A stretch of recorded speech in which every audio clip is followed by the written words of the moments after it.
Hey guys, welcome to the Dawg House Podcast. On this week's episode, we got Jay Hazze from Religiously Kentucky Sports Podcast. He talks about what happened in the South Carolina Kentucky game. Also, is Mark Stoops on the hot seat? That's the big question. We also preview Georgia going on the road at Kentucky. He gives his score prediction on that. Also, guys, I wanted to mention that it looks at some numbers, and over 90% of the viewers are not subscribed. So that'll really help us out if you could subscribe to the channel. Got a great new guest, Jay Hazze from the Religiously Kentucky podcast. We were able to connect through the College Huddle, great community. How are we doing today, Jay? I'm good. How are you? Doing pretty well. First off, wanted to jump right in. I know you still might be a little salty or hearing over that bad loss over the weekend, but what happened in Lexington, South Carolina, upset and surprised a lot of people, 31-6. What happened in this past weekend? It was horrible to watch, but it was 44 passing yards, 139 rushing, and 11 penalties. So at 2.9 yards per play, that's what it was. And it was bad. O-line didn't show up. A lot of people talked about preparation for a game. Everyone knows, or maybe knows, especially SEC fans, that Kentucky only got a half a tune-up game, if you will, that first game. So maybe overlooked South Carolina a bit. I'm not for sure. I know there are a lot of issues with Kentucky's O-line. That was the gist of what happened. Brock Vandegrift didn't have a chance in that game, so it was hard to watch. But you pick yourself up and you move forward. A lot of complaining on Coach Mark Stoops about preparation that game. To add insult to injury, it was they had a chance to have game day there. Now game day will be going to South Carolina for the South Carolina LSU matchup. But yeah, so Kentucky literally dropped the ball in this game. And what can you say other than Shane Beamer has owned Mark Stoops for the last 3 years? Yeah, I completely agree. I don't think a lot of people saw it coming. I believe you guys were 7.5, 8-point spread coming into it. I was just surprised. I was really excited to see Brock Vandegrift. Always loved the kid at Georgia. He was there 3 years. We'll get into that when we look at the Kentucky Georgia preview. But yeah, he looked like he was running for his life. Looks like you guys are just getting beat up on your offensive line. Yeah. I think you guys had some injuries as well. And then the Lenora Sellers, he actually played pretty well in the week before. He looked terrible against Old Dominion. So that was a surprise. And just I believe you guys turned the ball over. So I don't know if he looked good or Kentucky was just that bad. I mean, because this isn't who Kentucky is. So I mean, the O-line is definitely concerning, and so I'm hoping they can do something to figure that out. But this isn't who Kentucky is, especially on paper. So and I was hard on Vandegrift in this game. Not only the O-line, but I gave him the benefit of you're running the whole game. So, but it's very concerning, especially going into week 3. Completely agree. Did want to kind of get the pulse of the program, and then I know you guys kind of struggled recently. Mark Stoops, I was looking at his head coaching record. I think he's 64-66 at Kentucky. Has done some great things, but 2022, 2023, 7-6, 7-6, and then this year coming off the struggle. So wanted to see hot seat at all. Are you guys ready? I know it's everybody reacts after a bad loss, but kind of where are you guys at with Bob Stoops? I definitely think the seat is hot. I believe it is. Now that's not taken away from all the good that Mark Stoops has done at Kentucky. I mean, he's changed that culture around. Everyone knows that Kentucky isn't a football school. So he's done a lot of good, but Kentucky fans got a taste of that and they want more. So, they're showing up in that South Carolina game was not bad, and people talked about preparation, that's on the coach. So I believe the hot seat is very hot for Mark Stoops right now. And outside of the program, fans might say, well, he's the best thing that, yeah, maybe, but I refuse to believe that there's not that next guy that can take Kentucky further, especially in NIL and transfer portal era that we're in. So I'm excited about it, but I believe, like, yeah, you brought up some stats. I think Mark Stoops is, for the 4 or 5 last years has been under 500 in conference play. That's right. So, people are like, no, this is just not going to get it. Like I said, Stoops has done really good here, and maybe it's time to, up. He's I think the third highest paid coach in college football. Right. And when you're not getting results, that's the issue, especially with the loudmouth BBN. Right. We're gonna voice our opinion. So, right. Yeah, seat very hot. I did want to also mention with that, did any kind of resentment or anything coming from the offseason? They kind of flirted with the LSU job a little bit. Did that kind of sit with you at all? So people will say that it wasn't LSU, it was Texas A&M. So okay, gotcha. Supposedly he did take the Texas A&M job, and then was turned away by boosters and fans and said, no, we're already 8-4. So, 7-5, 8-4. We're already that program. So we're not going to backslide. Of course, that was an upgrade for Coach Mark Stoops, and no one would have been mad about, the upgrade. That's the point of this, is to upgrade. But that kind of got swept under the rug. I think he was asked at SEC Media Days about that, and he said the situation was very real, and we'll leave it at that. And now there's some Kentucky platforms that will say it never happened, but it was a very real situation, and it did. So that is being thrown in there now as well, with the showing the product that was put on the field this past Saturday. Yeah, completely agree. And then, and you mentioned earlier Mark Stoops being one of the most tenured coaches. I mean, anytime you stay at a program over 10 years is very impressive. Yeah. So, and what was some of your expectations? I don't know if I really caught one of your preview shows. So, what was maybe your record, your score prediction for this year? What were you hoping for? So I'm that fan that is going to tell you 12-0. That's my expectation. That's the competitor in me. Of course, I know that's not real, but I won't call or talk about a loss until it happens. So that's always me. But realistically, I was thinking this team was 9-3, 10-2. I thought that was very real, especially being that this is Mark Stoops' best team that he's had at Kentucky on paper. Now, that is on paper, but hey, and I thought the preparation would be better, and maybe not so much, being that Kentucky got half a prep tune-up game because of weather, and then jumped straight into the SEC. I thought, well, surely your preparation for games is changed because of this new scheduling, but we saw what happened Saturday, so that's also in question. Completely agree. Thanks for that. That great sponsor of the show. Again, that's Dawg House 20 for 20% off. Viva tequilaseltzer.com. Check them out on Instagram as well. So jumping right into a big time matchup this weekend, Georgia versus Kentucky. For who? Trying to be respectful, but also want to touch on it briefly. Any chance of rain this weekend? Because I hear about the hurricane. Yeah. Somebody was bringing it, but I was looking at it today. It looks like it's 10% on the app. We're hoping for rain. Anything to help. Maybe I don't know, man. It looks like it's going to rain. They think it's going to rain. So, right. I mean, Kentucky is going.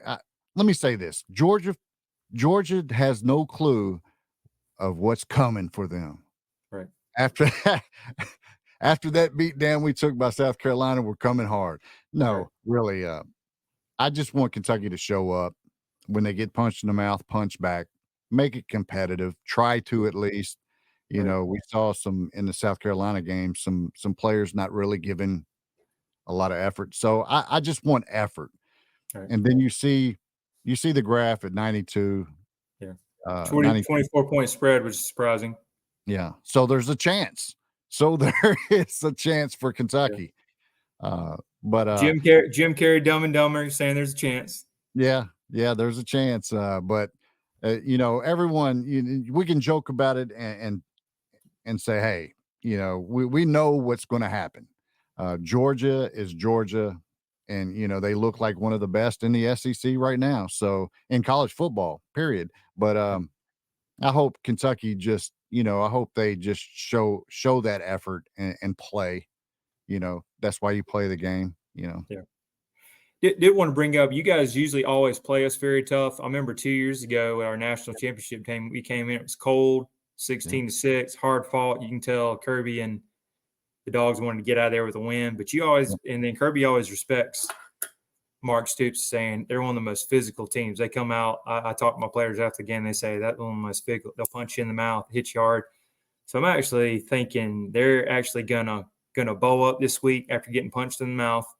And I think they're going to hang around. This might be kind of close in the first half, being respectful, because I think Mark Stoops will try to slow it down. You guys get the home field. You guys might even hang around and score early. But I think Georgia's got more dudes, and they got more focus down the road, trying to get that bye week, get out healthy. Got Alabama in 2 weeks. Huge matchup. So I'm going to go – I'll go with my prediction. I'm going to go hang around. I'm going to go Georgia 31-10. I would take those 24 points because this is on the road. And sometimes early in the year, teams, they'll have a bad game, but they don't show who they truly are. Brock Vandergriff, playing for Georgia for 3 years, is going to get up for this game. And Jamon Dumas-Johnson, who's a good linebacker. Beast. He just had some injuries at Georgia. He'd still be there. So that's my predict, 31-10. And I could see this being a game until the second half, but Kirby's great at adjustments, and then they'll kind of figure things out. So, that's what I'm going with. And also I wanted to kind of talk about some of the backstory and maybe the connections with Brock Vandergriff and Jamon Dumas-Johnson with Kentucky. Yeah, I like the prediction. I think it looks like the Clemson and Georgia game. I think it kind of resembles that a little bit. So I love the prediction. Vandergriff and Johnson is an absolute beast. You know, and he probably would still be at Georgia, other with the injuries and stuff that he went through. But Vandegrift, I'm not sold completely yet on. Great kid, love the kid, tough, strong. I just don't know if he's it. You know, after the game, I was really hard on him, and I gave him some of the benefit of, you know, the O-line, because that was the main issue. But he did some things that and we don't know his identity yet. So I gave him also that benefit of the doubt. But, you know, hopefully, you know, because we've seen just through the game and a half that Kentucky's got to play, we've seen a little bit of dog in him. So I'm hoping he gets up for this game, you know, and I hope they have a solution for the O-line to protect Brock Vandegrift. But we'll see. I'm excited for the game. Even though Kentucky was down and out, you know, ready to give their season tickets up, Right. You know, due to one game, you know, I'll take them, you know, because I'm still going to be there rooting my team on, even though if it is against Georgia, you know, and to be honest with you, I'm hoping it is one of those situations where Kentucky beats number one. We've seen that in Kentucky, you know, we've seen those strange things happen, you know, but coming back down to earth, I think it does look like the Clemson and Georgia game. I think it kind of resembles that. It gets off kind of slow, especially in the rain, if it does rain. And then Georgia keeps Georgia in, and they just run away with it. Gotcha. Can you give us a prediction, Jay, if you had to pick one score-wise? I'm going to say Kentucky by a touchdown. Okay. I like it. I'll leave you with a joke, right? There you go. We might edit that out and put Jay's going with the big upset of the week, shocks the world by 7. All right, I like it. Yeah. And then any reaction after week 2 in college football? I know we had Notre Dame, surprise. Yeah. Hate to say kind of poo in the bed. Yeah. Alabama rolling around, even though if you were just clicking on ESPN, looking at the box score 42-16, you're like, hey, they were rolling. But that was a game 3-4 minutes into the fourth quarter. And they got some issues. Also, Tennessee made a statement by blowing out NC State. That was impressive by 41. And what was the other one? Oh, yeah, Texas punching Michigan in the mouth. Yeah. Former national champ. So any thoughts on week 2? So I called the Texas game. I called that right. Tennessee, I wasn't for sure. My eyes were definitely on that game. I thought NC State might give them a better game than they did. Tennessee just blew them away. Georgia's Georgia, of course. But Ole Miss. I mean, if I was to, you better watch Ole Miss. But it's those guys right now. It's Georgia leading the pack. Alabama still Alabama. I think. Then you got Tennessee, Texas, and Ole Miss. Those are the teams that will be fighting. I was impressed with Vandy. Still are, Yeah, I mean, Kentucky better have a solution, or it's going to be real bad. So hopefully we get that fixed and we toughen up and play that hard-nosed football that we're used to playing. I mean, so. Hopefully, impressive though. And this is not a slight towards Georgia. I haven't seen them like just dominate. Like there've been like slow games for the first 2 games, and it was against Clemson and Tennessee Tech. So we really hadn't, and that could be the grand scheme of we're just going to jog through the season and then we're going to run for the championship. That could be that. Kirby Smart is a top coach. But we'll see. We'll see Saturday. Yeah, completely agree. Georgia has been their emphasis for that, and Kirby's good about calling the dogs off. Like, for example, I didn't really realize at the game they did the 10-minute running clock on the 4th, and then you got Kiffin over there, I heard, was offered the same thing. He ran it up on, for you, who it was the first week, 76-0. That's how Kirby is. But, man, looking at his schedule, it just hit home yesterday when the AP poll and coaches poll. Number 4, Alabama on the road. Number 2, Texas on the road. Number 5, Ole Miss on the road. And then you got Tennessee rolling. I mean, this thing's brutal. So back to my original pick was Georgia 10-2, and you can still make the playoffs, maybe get that 6th, 7th seed, similar to Missouri. And I wouldn't mind. This is a marathon, not a race. Skip SEC championship game, heal up, get that first playoff home game. Who were the 2 losses? If I had to pick earlier in the year, I was going to go Texas or Ole Miss, and then I'm looking at that Tennessee game. It's possibly drop those. I want to split, if we can, the Texas and Alabama. Just get one of those. Right. Ole Miss is going to be tricky, even though he's had it. But it's so hard, as you know, in the SEC, and these road games are brutal, and just staying healthy. So 11-1 would be great. I didn't dare say with this schedule, hey, 12-0, man, we're blasting everybody. I was around that 10-2. Get hot, something similar to like the Kansas City Chiefs. Get hot at the end, you're a hot team. So that's what I'm looking at. Now, see, Georgia fans can get away with saying 12-0, but it's weird when a Kentucky fan says 12-0. I mean, But my pick for the SEC championship was Texas and Georgia playing. Okay. And then I'm also very big, hard to beat a team twice. So, hey, Texas, Alabama punches us in the mouth, get a little revenge on the back end.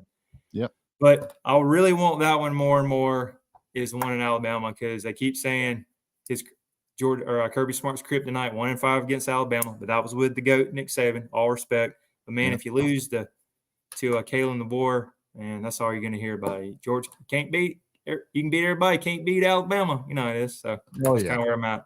I mean, I don't know how it is, but, I understand what you're saying.